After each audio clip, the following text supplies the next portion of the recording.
What if the most profound artworks weren't simply about beauty, but about glimpsing the divine, right? Have you ever thought about that? Because throughout history, artists have been much, much more than just creators of images or objects, right? And you probably know this intuitively. In many cultures, they've been visionaries. They've been shamans. They've been mystics. People who served as a type of channel between the everyday and the eternal, the divine, God, whatever you want to call that entity. Their work wasn't about decoration. It may have been that, and it may have also been beauty, but it was a portal to something else, right? To another world. In this video, we're going to explore the fascinating connections between art and mystical experience. Thanks for coming along with me. From ancient cave painters to modern masters like Kandinsky and Rothko, artists have often described their work, their inspiration, the reason they do what they're doing as coming from somewhere beyond themselves, right? Not a self-conscious act, but coming from somewhere beyond themselves. So let's take a journey through time and see how spiritual encounters, whether visions, meditations, or even ecstatic states, have been transformed into the images that continue to be very powerful and move us to this day. I want to talk about the ancient roots of this idea. This is the beginning. If we go back, let's say, thousands of years, the earliest art we know of was already deeply, deeply spiritual. Take the cave paintings at Lascaux in France, for example. This is about as far back as we can go for now. These images of animals weren't just illustrations of the hunt. Anthropologists believe they were part of ritual ceremonies where possibly shamans entered trance states and tried to connect with the unseen, right? The unseen world. So those paintings, those cave paintings, became both a record and a doorway, right? Evidence of perhaps mystical encounters that shaped the survival of the community. This was about hunting and the ritual around that. And the same is true in ancient Egypt, of course. Temples were covered in art that, again, wasn't ornamental only. It was functional. Hieroglyphics, carvings, and paintings were meant to link the human and the divine, including after death, right? To walk into a temple was to enter a symbolic universe. That's what it was. Across so many cultures, Greek, Hindu, Mayan, you see this pattern. Art and spirituality are inseparable. Art wasn't just about expression, personal expression, or even communal expression. It was about accessing another reality altogether. I want to talk now a little bit about mystics of the Middle Ages. to move forward in time a bit, starting with ancient times and now moving to the Middle Ages. So if we fast forward to the Middle Ages, here some of the most powerful examples of mystical art come from religious visionaries, right? Those are clearly mystics, what we've called classic kind of mystics. One striking figure is Hildegard van Bingen, a 12th century nun who experienced vivid visions of light and divine presence. People who experience that are often called saints as well as mystics. But Hildegard translated those visions into music, writings, and most visually into stunning illuminated manuscripts. So when you look at her mandalas, we call them now, with their radiant forms and swirling geometry, you feel as if you're peering into something, right? Into her visions of heaven itself, which is what she's after, right? Translating her experience for you. Then there are the icons of Byzantine Christianity. And again, these were not painted as mere portraits of saints. They were believed to be windows, actual windows into heaven, right? Icon painters worked with prayer, fasting, and ritual, because they were believing that the finished image that they're creating, this painting, it wasn't just symbolic, but alive with divine presence. You know, just a beautiful idea, right? And think of the Gothic cathedrals, Chartres, for instance.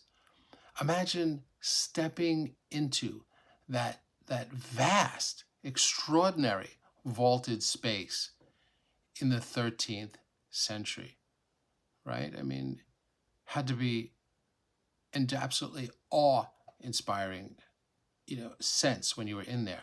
Colored light pours through stained glass windows, telling biblical stories, but also overwhelming the senses. Who has been in a space like that? For people of that time, the cathedral wasn't just architecture, it was an encounter with God, right? This is why they were created in a mystical fashion. I want to talk next a little bit about Renaissance and the sacred in human form, because there's a historical lineage of this that has been going on continuously. In the Renaissance, spirituality took a new direction. Instead of the divine being distant and untouchable, artists sought to show it through human beauty and proportion. We know this intuitively, right? But it's part of what was happening. Michelangelo's Sistine Chapel ceiling is a perfect example. The creation of Adam, right? God and Adam almost touching fingers. The creation itself, right? This captures an incredible moment, biblically and in terms of the divine. It captures the spark of life, the closeness between the divine and the human. That close, Leonardo da Vinci's Last Supper brings sacred mystery into a human dining room, really, right? It's filled with real emotion, movement, and drama, and this is a divine moment, divine dinner. What's fascinating to me is that the Renaissance artists believed that beauty itself was a reflection of divine order. Geometry, symmetry, perspective. All of these weren't just technical skills at all, and we often think of them that way, that they were incredible technicians. They were seen as ways to reveal the perfect design of God in this world, right? Another way of looking at what it means to be connected directly to the divine. Now I want to move into modern times, modern mystics and visionaries, because there's yet another shift that happens as we get into modern times. As we move into the modern era, art begins to shift again, right? The mysticism doesn't disappear at all. It changes form. Take William Blake, the English poet and painter. He also claimed to see visions throughout his life. He talked of angels in trees, spiritual beings guiding him. And these aren't metaphors. This is what he was experiencing. This is how he was being guided. His engravings and his poems blend myth, scripture, and personal revelation into one visionary whole. Just beautiful work, right?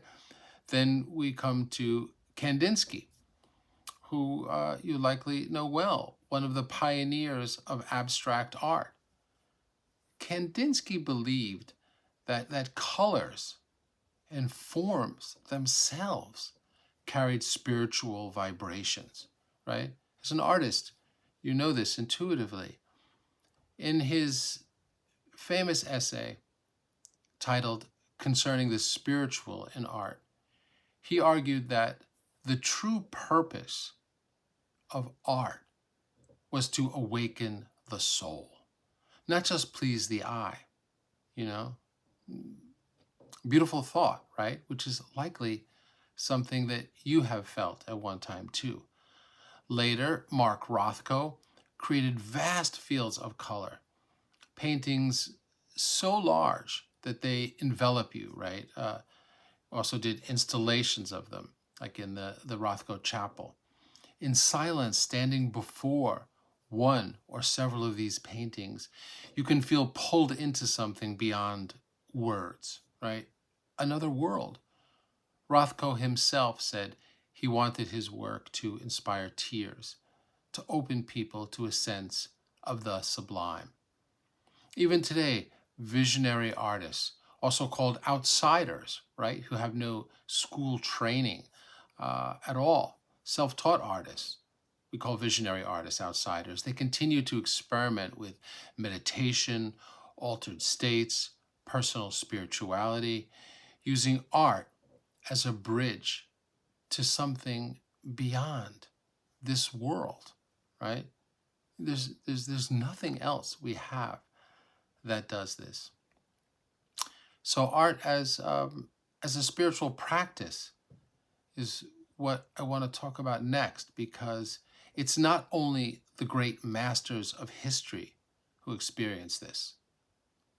You may have experienced this. It may be why you're making art to begin with, because it wasn't asked for.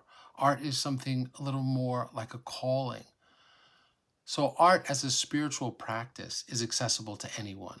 Think of also art therapy, where painting, drawing, or sculpting that the therapist is guiding becomes a way for the naive artist who doesn't even see themselves that way to explore inner feelings and heal the spirit. Or mindfulness, meditation practices, where also the act of creating itself, sumi ink, brush on canvas, pencil on paper, becomes a form of meditation. And perhaps your work also, you think of it that way, right? Artists often talk about being in trance states, a state of meditation. So even in our modern, often secular world, artists still serve as mystics. Community murals, think about that. They transform public spaces into sacred sites. Mandalas, labyrinths are drawn not just for beauty, but for reflection. They're designed to bring inner experiences. Digital art, let's talk about digital art, right? Created with intention can also become a ritual, a way of exploring our place in the universe. And maybe you've felt this, right? Yourself. I'm really interested to know if you have felt some of these things. I talk to a lot of artists who have. Those moments when you're creating and time just dissolves, being in the flow, you lose yourself in the process. And it feels as if something larger than you, perhaps, is moving through your hands. Have you ever felt that? I'm very interested to know. This is a topic that I think is becoming more and more relevant every day. So, what does all of this mean, right? This is, a type of quest, right? But what does all of this mean? It means that art has never been just about objects. It's never been just about beauty. It has always been a path, at the very least for the artist, right? So artists, whether shamans in caves, monks in cloisters, or painters in modern studios, digital artists in front of a computer, have always sought to translate experiences of transcendence into visible form. And maybe, just maybe, that's the point, that the greatest masterpieces aren't just paintings or sculptures, right? The greatest ones, as well as the ones that you're making, the real masterpiece, perhaps, is the transformation of the artist and the awakening of those who encounter the work, right? This is perhaps why artists don't want to talk about their work, right? But we're asked to in applications and in so many ways. But the encounter, right? Every brushstroke, every sketch, every image is part of the same unending quest to glimpse the divine and to bring a piece of that vision back to share with the world.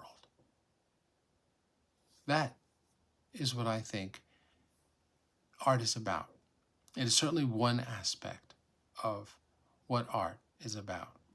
So next time you stand in front of a painting, yours or someone else's, when you pick up a brush yourself, pause and ask, what unseen world is trying to speak through this? What world is trying to speak through this moment? Because maybe the connection between artists and mystics isn't a metaphor, right? Maybe it's a reality. And perhaps, just maybe, in some small way, every act of creation is a type of prayer, a type of communication. Thank you for joining me on this journey. I'm really curious to know how you feel about this as an artist, as a viewer, and if this video gave you a new way of seeing your art or recognizing something that you already knew. And I'd love to hear about it in the comments. Thanks again for watching. I wish you well.